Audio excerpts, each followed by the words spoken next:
السلام علیکم خواتین و حضرات، کیا حال ہے؟ ٹھیک ٹھاک ہے آپ سب کے؟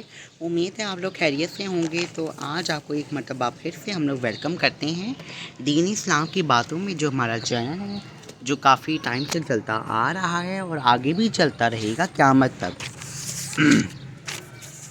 آج محرم کی نشریات لے کے آپ کے سامنے حاضر ہیں، اور ساتھ ہی ساتھ میں نور اسلام کا درس پارٹ 8۔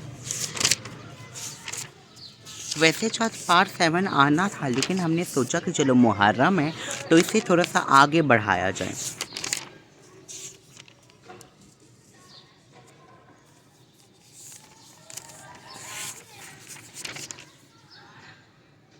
چلیے جی، بسم اللہ کرتے ہیں۔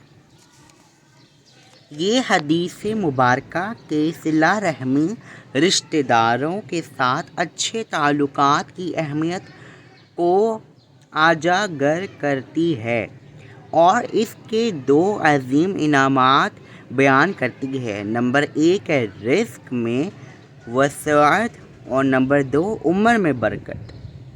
یعنی جو ہماری ایج ہے نا، ایج کی جو اس طرح سے ہے برکت، ٹھیک ہے۔ تو آئیے اب ہم آگے بھی پڑھتے ہیں۔ اچھا جی، نمبر 1 ہے صلہ رحمی اور رزق میں وسعت۔ حدیث میں واضح طور پر بیان کیا گیا ہے کہ جو شخص اپنے رشتہ داروں کے ساتھ حسن سلوک کرے گا، اللہ اس کے رزق میں برکت اور کشادگی عطا فرمائے گا۔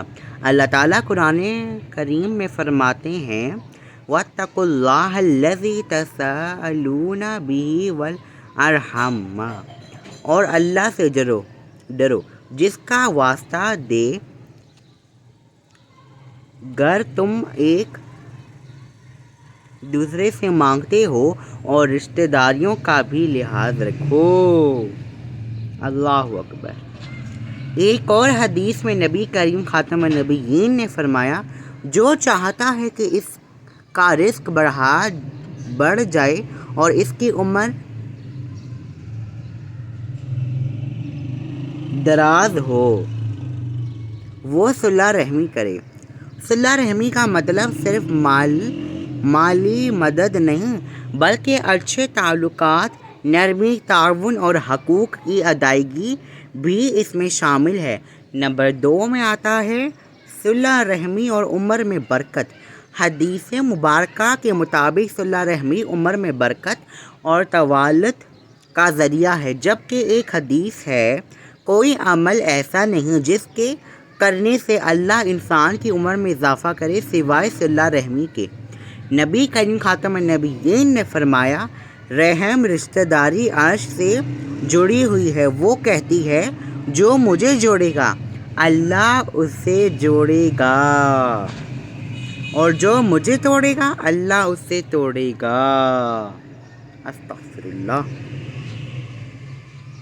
یہاں عمر میں برکت کا مطلب حقیقی طور پر عمر کا بڑھ جانا بھی ہو سکتا ہے، اور یہ بھی کہ زندگی باعزت، بامقصد اور برکت والی ہو جائے۔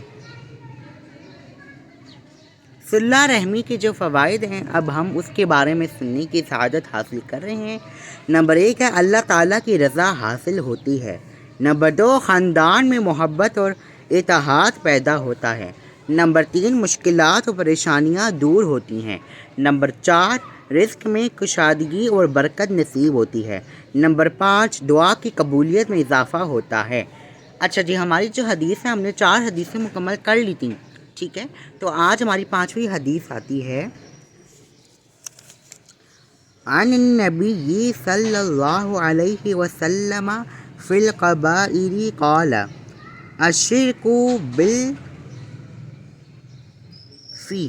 وعقول والدین وقتل نفس وقول الزور۔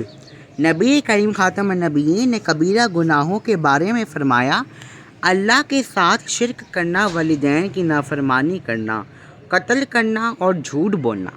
تشریح میں بتایا گیا، یہ حدیث مبارکہ کبیرہ گناہوں کی نشاندہی کرتی ہے جن سے بچنا ہر مسلمان پر لازم ہے۔ نبی کریم خاتم النبیین نے فرمایا، 4 بڑے گناہوں کا ذکر فرمایا۔ اللہ تعالیٰ کے ساتھ شرک، والدین کی نافرمانی، کسی بے گناہ کا قتل، جھوٹی گواہی دینا یا جھوٹ بولنا۔ اچھا جی، یہ 4 ہمارے پاس ہیں جن سے ہم نے بچنا ہے، ٹھیک ہے۔ تو نمبر 1 پہ ہم نے دیکھا ہے، آئیے دیکھتے ہیں کیا بتا رہی ہیں اس میں۔ نمبر 1 ہے اللہ تعالیٰ کے ساتھ شرک۔ شرک سب سے بڑا گناہ ہے کیونکہ یہ اللہ کی وحدانیت کی نفی کرتا ہے۔ شرک کی مذمت قرآن اور حدیث میں کئی مقامات پر کی گئی ہے۔ اللہ تعالیٰ قرآن میں فرماتے ہیں ان اللہ لا یغفر ان یشرک بہ ویغفر ما دون ذلک لمن یشاء۔ ترجمہ العرفان، بے شک اللہ اس گناہ کو نہیں بخشے گا کہ اس کے ساتھ شرک کیا جائے اور اس کے علاوہ جسے چاہے بخش دے۔ نبی کریم خاتم النبیین نے فرمایا سب سے بڑا گناہ یہ ہے کہ تم اللہ کے ساتھ کسی کو شریک ٹھہراؤ، حالانکہ اس نے تمہیں پیدا کیا ہے۔ شرک نہ صرف اسلام بلکہ تمام آسمانی مذاہب میں سے بڑا جرم سمجھا گیا ہے اور اس کی سزا دائمی جہنم ہے۔ نمبر 2 پہ آتے ہیں والدین کی نافرمانی۔ والدین کی نافرمانی کبیرہ گناہوں میں شامل ہے کیونکہ اللہ تعالیٰ نے قرآن میں والدین کے ساتھ حسن سلوک کا بار بار حکم دیا ہے۔ اللہ تعالیٰ قرآن میں فرماتا ہے وَبِالْوَالِدَيْنِ إِحْسَانًا، اور والدین کے ساتھ اچھا سلوک کرو۔ نبی کریم خاتم النبیین نے فرمایا کیا تم سب سے بڑے گناہ کے بارے میں نہ بتاؤں؟ کیا میں تمہیں سب سے بڑے گناہ کے بارے میں نہ بتاؤں؟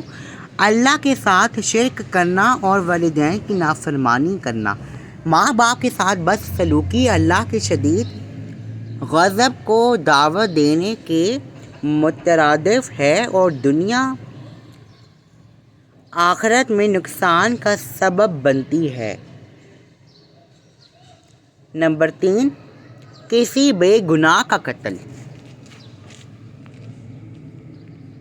قتل ناحق اسلام میں حرام ہے اور یہ انسانیت کے خلاف بدترین جرم ہے۔ اللہ تعالیٰ قرآن میں فرماتے ہیں وَمَنْ قَتَلَ نَفْسًا بِغَيْرِ نَفْسٍ أَوْ فَسَادٍ فِي الْأَرْضِ فَكَأَنَّمَا قَتَلَ النَّاسَ جَمِيعًا۔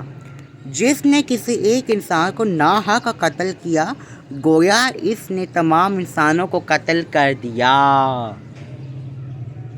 نبی کریم خاتم النبیین نے فرمایا قیامت کے دن سب سے پہلے قتل کا حساب لیا جائے گا۔ اسلام میں قتل کی سخت سزا رکھی گئی ہے اور اس گناہ کا اثر نہ صرف دنیا میں بلکہ آخرت میں بھی بہت بھیانک ہوگا۔ تو یہ تھا جی ہمارا نور اسلام کا درس پارٹ 8 محرم اسپیشل، ٹھیک ہے۔ امید ہے آپ کو پسند آیا ہوگا۔ تو فٹافٹ سے ہمارے چینل کو کریں سبسکرائب اور شامل ہو جی دین اسلام کی باتوں میں، ٹھیک ہے۔ آپ کو بہت کچھ سیکھنے کو ملے گا اور سمجھ آتی ہوگی آپ کو، میرا خیال ہے سمجھتے ہوں گے ہماری اس باتوں کو، اچھی بات ہے، سمجھنا چاہیے۔ اور دیکھیں ویسے بھی اب یہ جون کا آخری جمعہ تھا، اب اگلے سال پتہ نہیں کس خوش نصیب کو جون کا مہینہ نصیب ہو۔ اور محرم میں ابھی جتنا ہو سکے نیکیاں کریں۔ کل بھی جو ہم نے سنا تو اللہ تعالیٰ سے دعا ہے کہ وہ بھی